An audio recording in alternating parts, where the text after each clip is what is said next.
অবহেলার ছলে ছুড়ে দেওয়া আধ খাওয়া পেয়ারা, কে জানত এটাই বদলে দেবে এই অভিশপ্ত বাড়ির ইতিহাস।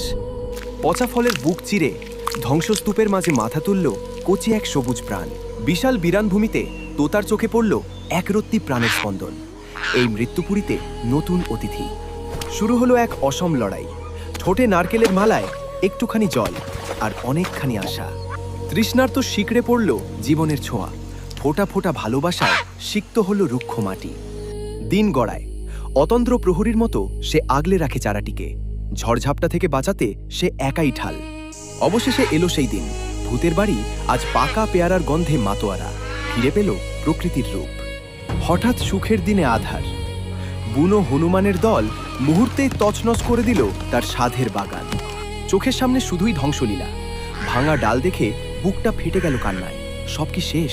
না, হার মানল না সে। চোখের জল মুছে ধ্বংসের ভেতর থেকেই খুঁজে নিল নতুন শুরুর বীজ।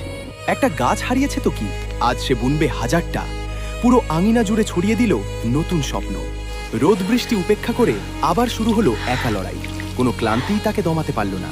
কয়েক বছর পর পরিত্যক্ত ভিটে আজ সবুজের মহাসমুদ্র। গড়ে উঠল বিশাল এক পেয়ারার রাজত্ব। মরা বাড়িতে আজ প্রাণের মেলা। দূর দূরান্ত থেকে হাজারো পাখি এলো উৎসবে মাততে। আধ খাওয়া পেয়ারা আর অদম্য জেদ বদলে দিল পুরো জগৎ। এই তোতার ত্যাগের জন্য কি একটা লাইক আর সাবস্ক্রাইব হবে না? বন্ধুরা, প্লিজ পাশে থাকবেন।